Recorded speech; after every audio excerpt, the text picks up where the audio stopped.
This episode is going to be another single story episode. It is considered one of the classics among the horror-loving community in Korea and would get reposted around various community boards over the years.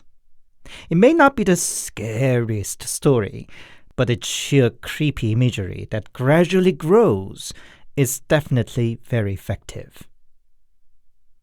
In a university district, a neighboring building, a former boarding house, is torn down for reconstruction. And on that barren, empty plot, a weird gathering starts to take place every night, and the number of participants only grow night after night. What are these people, and what is going on that plot? The secret would be much bigger and more complex than what you imagined. So, here's one long, allegedly true saga as what happened after the neighbor's building was torn down. As always, handpicked, translated and narrated by a host, Anthony.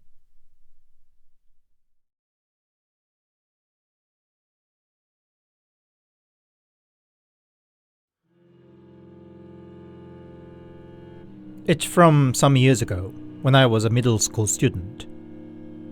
My family ran a 5-story building. Most of the building was studio flats for students of the university nearby, except for the top floor, which was my family flat.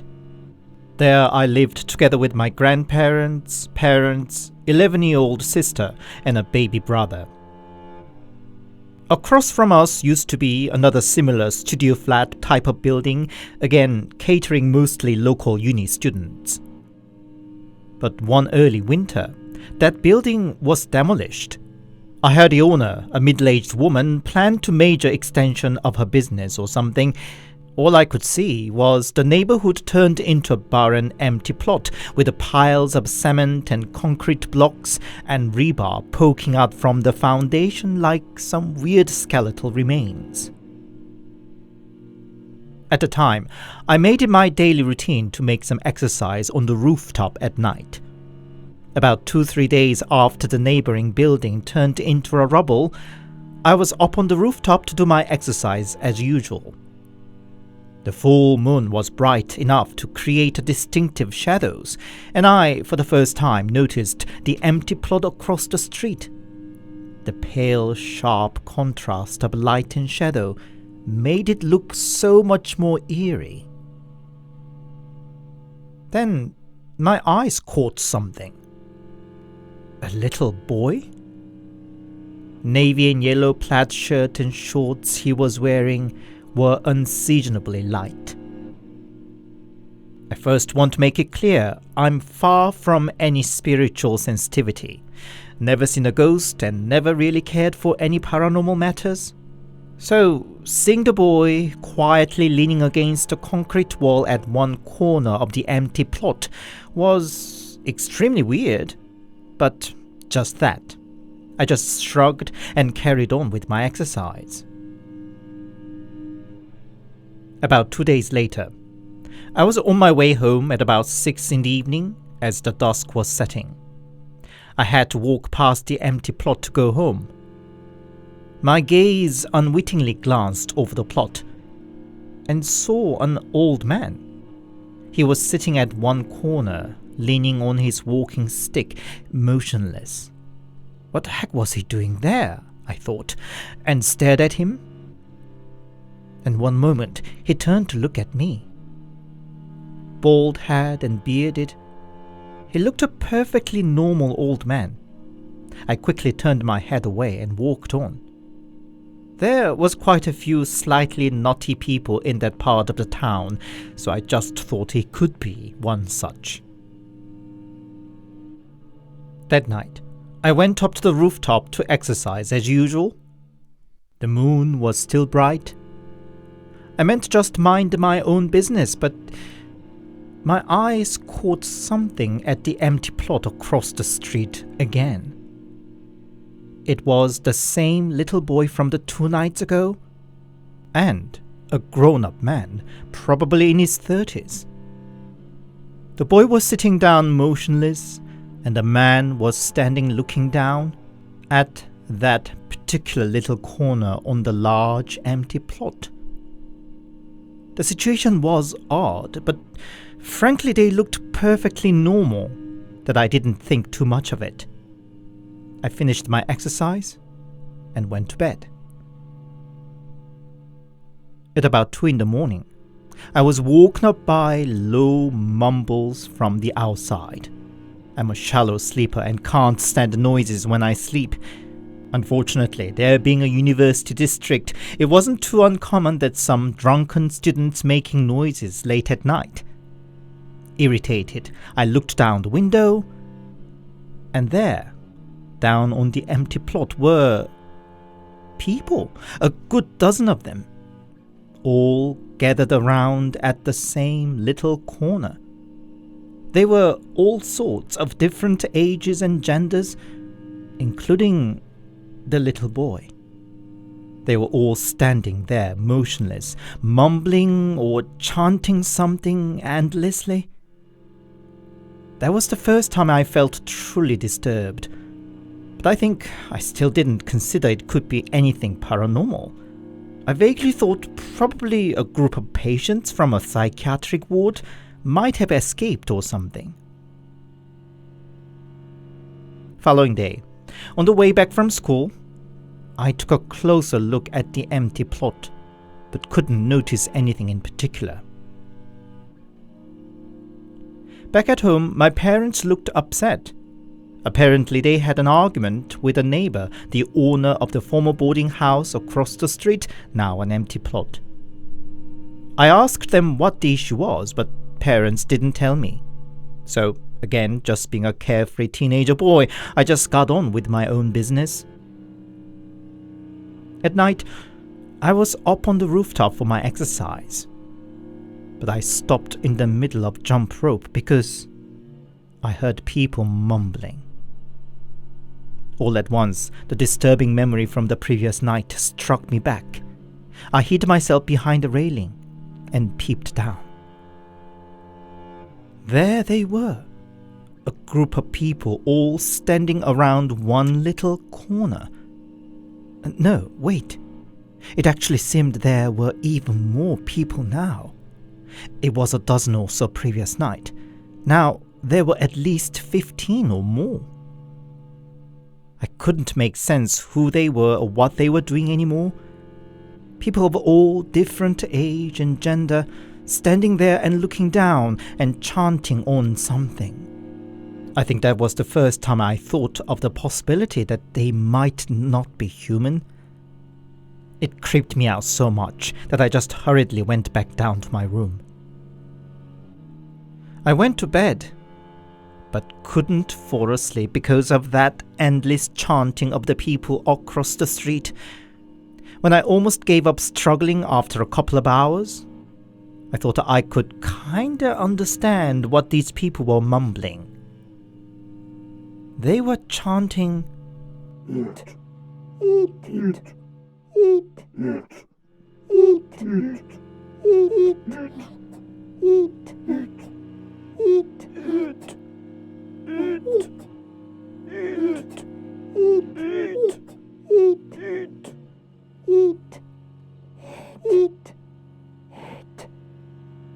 I didn't know if what I understood was correct or not, but it felt so creepy that in the end I escaped the living room to sleep there. Living room window was not facing the damn empty plot at least. Following day, I came back home and heard my dad having an argument over a phone. That same evening, my grandparents and parents had a heated discussion. Mom told me and my sister to go to bed, but curious me eavesdropped outside the room. "No way I would let that damn woman have her way," Grandpa shouted angrily. "I'm with you too. We must not negotiate with her." Mom passionately agreed. I still couldn't catch what exactly was the problem, but it was enough to understand that adults had something to worry about, so I didn't tell them about the weird people on the empty plot. Coincidentally, they didn't appear for the following few nights either, so I gradually forgot about it until one night, of course, they had to return. The number seemed to have almost doubled now, and there were good 40 or so people. Old man, young woman, a child. Somehow I couldn't find the first boy in yellow and blue plaid shirt. Now that the number had doubled, the sound of the chant got also louder and clearer. I was sure they were indeed saying, "Eat, eat, eat." From that night on, the nocturnal gathering took place every night. I always noticed a new face or two every night. That way, the number of crowds slowly increased. But regardless, they always all gathered around one particular corner of the plot. After a few such nights, I wasn't myself because I was sleep deprived. At least I somehow got used to it and didn't feel so shocked and scared anymore. I looked down on them from my bedroom window, almost like observing a march of ants. I still couldn't quite believe they could be ghosts because they all looked too real. By now, there were good 60 or so people. They included people of all ages, but the majority were young, like uni students young. After God knows for how long, observing them chanting on "eat, eat, eat," I felt a sudden irritation. I smirked and spitted under my breath. God damn it, eat my shit, idiots. And they, all 60 of them, turned their heads up to me. I think I never felt more scared of the people's gaze ever since I was pushed onto the stage for the talent show at my kindergarten. I closed the window and stepped away. I'm still not sure what I saw the next was real or just a nightmare my own panic conjured up, but I saw them climbing and crawling up the wall of the building towards my window. It wasn't like in a movie, when a person is caught so thoroughly off guard, one can't squeak a sound or even blink an eye. It took a good few seconds before I could somehow drag myself out and stagger to my parents. "Mom!" was the first thing I could shout it when I finally could. But when I dragged groggy Dad to my room, there wasn't a sign of anybody anywhere, not a single person out of the 60 that were just climbing up the wall. I was scared and angry at the same measure. Had I gone mad, or were these people making a fool of me? Since that night, I blocked the view of my window with papers. A few days passed. I got to hear my parents arguing with a neighbor lady on the phone once again, and finally got to put two and two together as of what was the cause of the dispute. Now, if you don't know, there are quite a few details to consider when running a boarding house or studio flat business.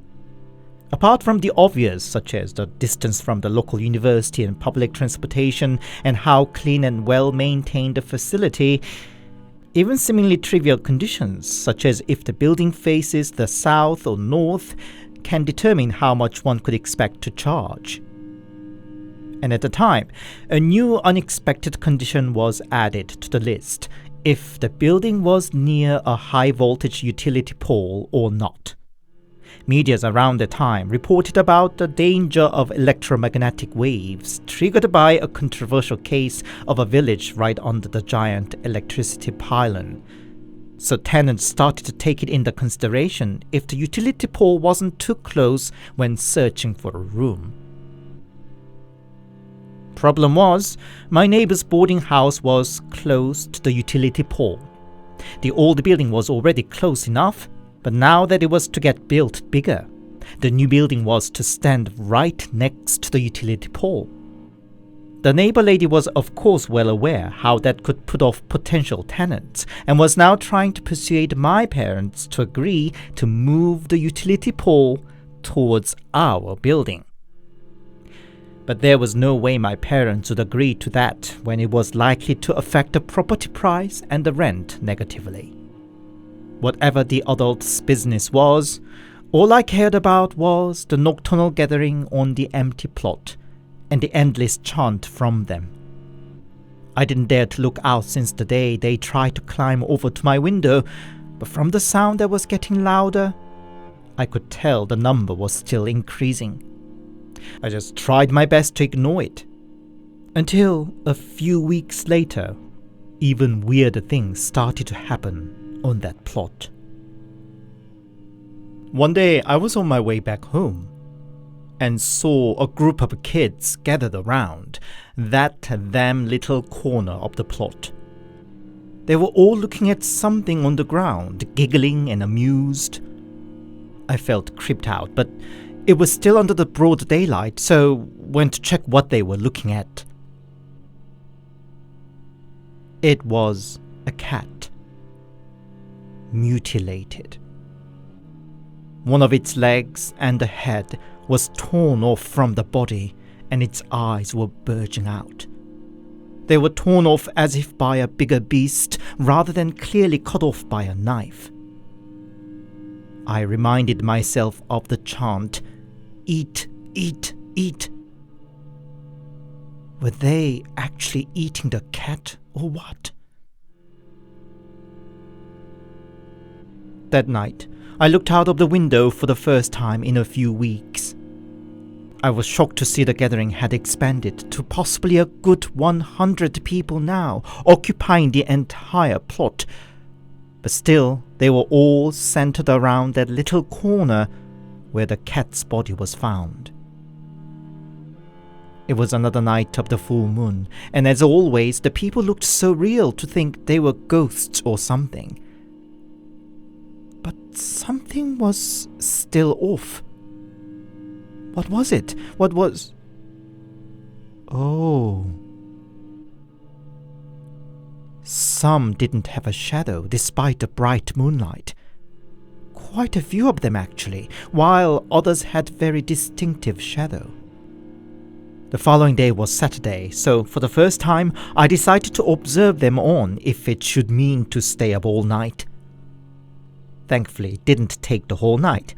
At about 3 or 4 in the morning, after 2 hours of constant chanting of "eat, eat, eat," the gathering suddenly broke, and people scattered away fast in all directions like cockroaches running away.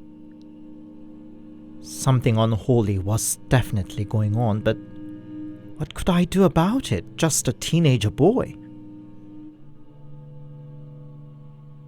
It was around that time that I noticed local kids taking the empty plot as their playground. It started with 2-3 kids, but day by day, the number grew. It reminded me of the weird gathering at night that grew in number all the time too. There was nothing more than concrete debris and rebars dangerously scattered around, and yet more and more kids chose to play there instead of the playground nearby. In the midwinter, the sun went down by 6, but they played on there, whatever was so much fun, until their impatient parents came to bring them back home. Parents, if annoyed, didn't seem to think it too out of ordinary. But I grew more and more uncomfortable because I couldn't help but noticing that kids would always do something around that little corner. Then came one evening when even the parents finally noticed something was not right. Among the neighborhood kids was a boy, I'll call him Cheolsu here, who was a calm old soul in a little boy's body. I knew him well myself. Since when that Cheolsu became the part of the gang playing on the empty plot. They built up some sort of makeshift shelter using broken concrete beds on that little corner and would do whatever was so amusing into the late night. About 9, parents came to drag the kids back home, including the mother of Cheolsu. She called for him a few times.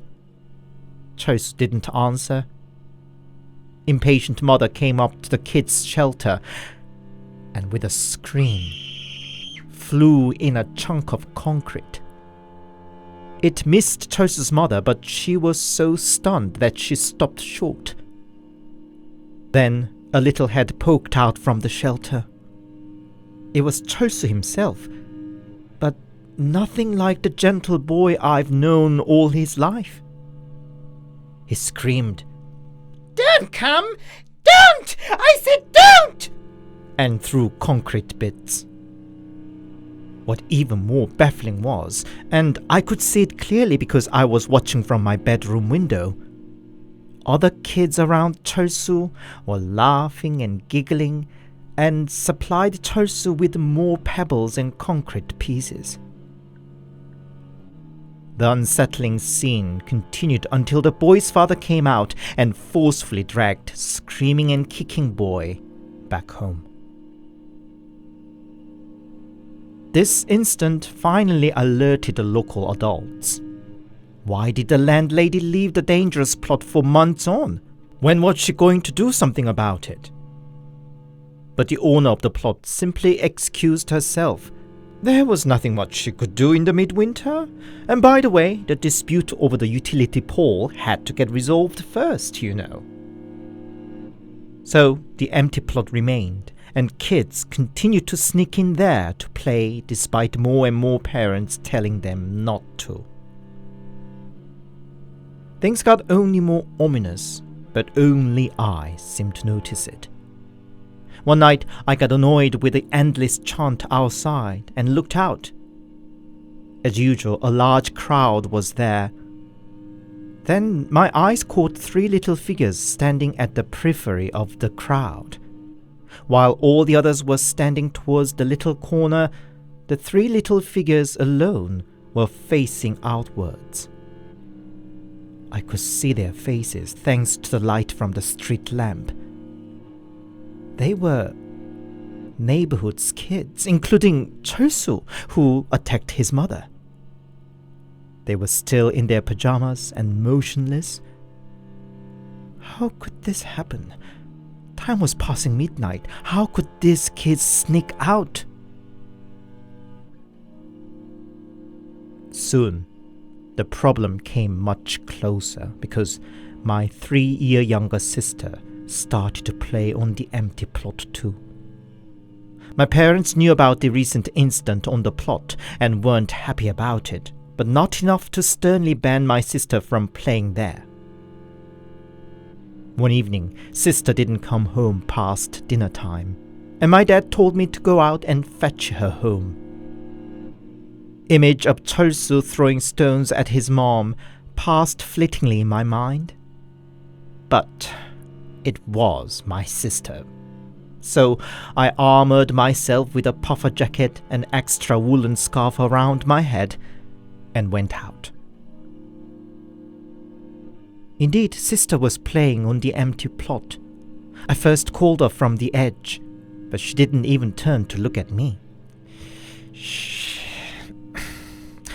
I walked up to her, who was giddy doing whatever at the corner, and tapped on her shoulder. "Don't touch me!" She slapped my hand away and shouted. I grabbed on her shoulder, saying that was enough. This time, she pushed me. It was nothing like my usual shy and kind sister. The glint in her eyes showed she wasn't herself. Other kids around her giggled as if it was a most amusing scene. I even saw one of them tossing a concrete bit up and down in his hand. Whatever it was, I couldn't let it take control over my own sister. I grabbed her round the waist and just dragged her home, despite her kicking and screaming like a toddler throwing a most awful tantrum, and other kids sneering at me. All the while, the nocturnal gathering continued night after night, and I noticed more and more neighbors' kids joining in. I wondered why nobody else noticed it. Then a new rumor went around the neighborhood that some of the kids that played on the empty plot started falling ill, some serious enough to be hospitalized. I realized those that I saw appear at the nightly gathering made up the sick list. Finally, people started to speculate something might be up with the empty plot. More and more people complained and urged the landlady to do something about it. But nothing happened into February and then March. Into the new school term. One day I was out in town with some friends. As teenagers of that age often do, we dressed up in an attempt to make ourselves pass older than we were, and roamed around the area frequented by uni students. Then I saw a group of students walking by and realized one of them looked familiar to me. Those droopy eyes, round face, and black glasses frame. Wasn't he one of the mad crowd gathering every night? One of those motionless, expressionless people chanting, "Eat, eat, eat." But now among his mates, he looked perfectly sane and ordinary. And he just walked past me. I'm sure he had no idea that I was screaming inside. A few nights later, I was trying to ignore the sickening chant of "eat, eat, eat." Then, I can't tell what it was, but I felt a certain hunch. I got up and looked down the window. As usual, there was the mad crowd, and then some neighbors' kids, and among them was my sister. Just as expressionless and motionless as others, she didn't feel like my sister, but there she was. But wait. I realized she didn't have a shadow. Neither did other kids. The street lamp was shining from right above, and yet none of them had shadow. The chill and shock I felt then is indescribable. My own sister. I ran to my parents' room. We had to save our little girl. Imagine a shock I felt when I found my sister sound asleep on my parents' bed. Had I gone mad? I quietly stepped back to my room. I was so confused that I didn't even feel scared now. I withdrew the curtain and opened up the window wide. And there, under the lamplight, was still a kid looking just like my sister.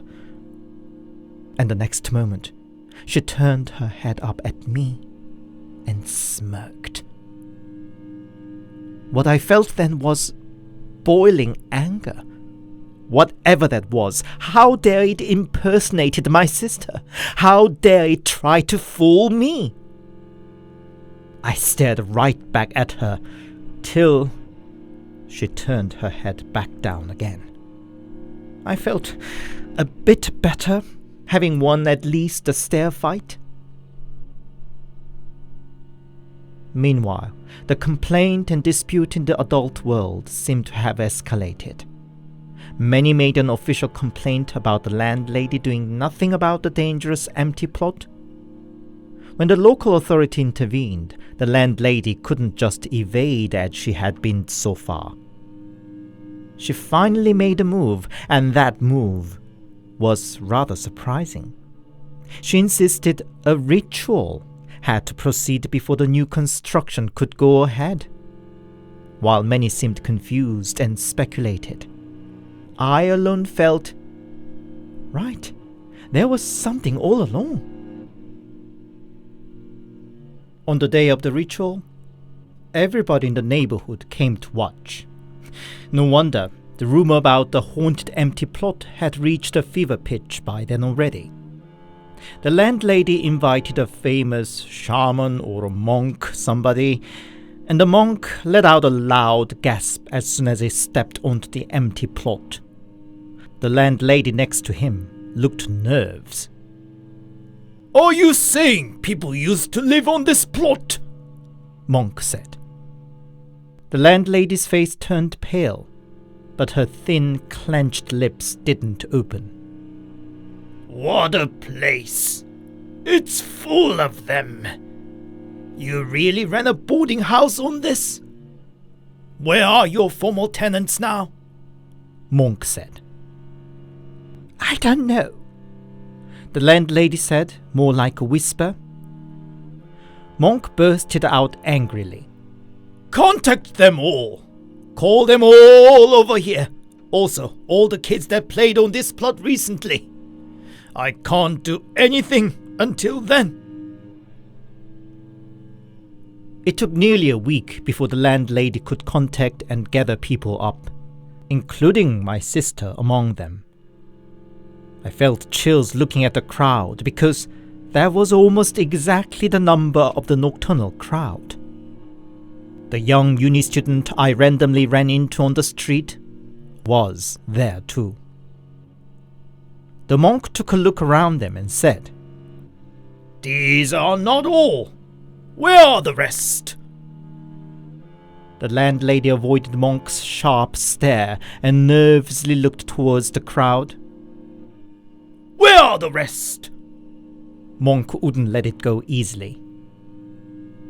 I think they passed, landlady finally said. I felt like my head got a hard hit hearing that, while kids and most other people seemed still more amused than anything. The monk then had a couple of burly guys to dig up that exact little corner. Soon they unearthed stuffs. Curious little things like a book, a hand mirror, a CD. Soon gasps were heard among the crowds. but that's mine. "Oh, that's my shirt. I thought I lost it." Each and every stuff from the ground was from the former tenants of the boarding house. The exact details I learned only later. Apparently, the landlady was a follower of some sort of cult.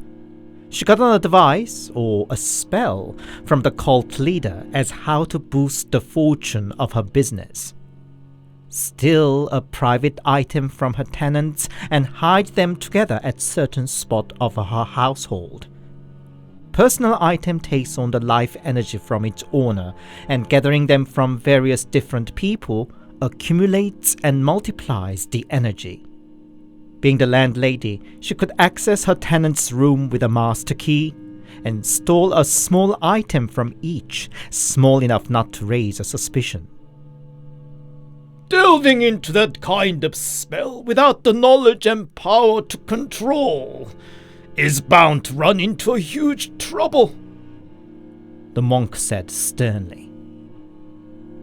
Indeed, the haphazardly accumulated life energy bloated up like an overblown balloon, and the final trigger that bursted it was the death of one boy. I speculate that must be the first boy I saw in yellow and blue plaid shirt, and passed away not long after moving out from there due to some illness. Among the stuffs buried at the corner was a toy from the boy too, and the dead boy's spirit was pulled by the accumulated life energy that was now much bigger than the boy's own. The poor boy's spirit was now suspended somewhere not quite dead nor alive. Combined with the given negative feng shui of the plot that was made even worse by the presence of a high-voltage utility pole, and now the cry of the dead boy's stuck spirit finally pushed the accumulated energy past the critical point. It started to suck up the life energy from the owners of the stuffs buried under the little corner, and the people at the gathering were the doppelgangers or wraith of them. I imagined the chant of eat, eat, meant to eat or suck up more life energy from their human counterpart. As the number of wraiths grew, the all-hungry, all-consuming power grew too. And so the local kids from the neighborhood also got pulled towards it. If things had gone on this way, even adults would have started to show similar behavior, the monk explained. Later, when I told the monk what I observed, in particular about some of them having no shadow while others very distinctive one, the monk explained that was the sign how much that particular wraith had already sucked up the energy from his or her human source. The more power they sucked up, the darker their shadow would have become, and when the wraith took over more energy than their source, the person, would have withered away, and even died, as confirmed by the landlady. All the while this hellgate was opening up, the landlady herself must have felt something was going wrong. Apparently she had already sought a shaman, but the shaman must have lacked the full insight and only mentioned about the unfortunate position of the utility pole. Hence the landlady tried to move it, thinking it should be an easier solution. The monk gathered and took all the objects that were buried, saying that he was going to take care of them properly. He also performed some sort of cleansing ritual for all the former tenants and the kids from the neighborhood, including myself. The landlady became the unforgivable amongst the neighbors, and she quietly sold off the plot and moved away. A new building finally went up on that plot in 2009. Now my family moved to a different area, so I don't exactly know what happened to the people involved or if everything is alright with the new building on that plot. All I can say is I and my sister are doing fine and lead a perfectly normal life now.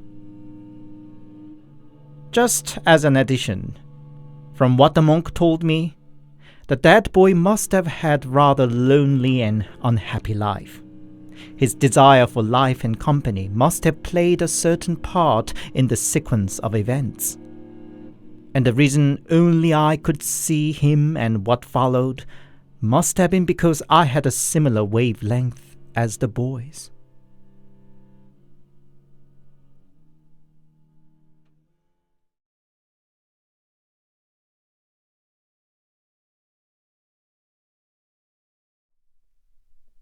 Hi, it's Anthony here, and thank you very much for listening. I hope you enjoyed today's story. It was a bit of a heady mix of a sort of a black magic, feng shui, pseudoscience about electromagnetic wave, and the concept of wraith, the ghostly manifestation of yet alive person's spirit. Frankly, I'm not sure if I understood it fully or not myself, and I hope my translation made somehow enough sense to you. By the way, I already made dedicated episodes for most of those subject matters, curse and spell, feng shui and wraith. If you missed them, I'll leave the links in the description. If you enjoyed my work, please leave it a big thumbs up and a comment, and please consider subscribing to my channel if you haven't yet. If you'd support me more directly, I have a Buy Me a Coffee account, the links in the description, and there's also a super thanks option here on YouTube for a small donation. Thank you. Until the next, stay safe and take care.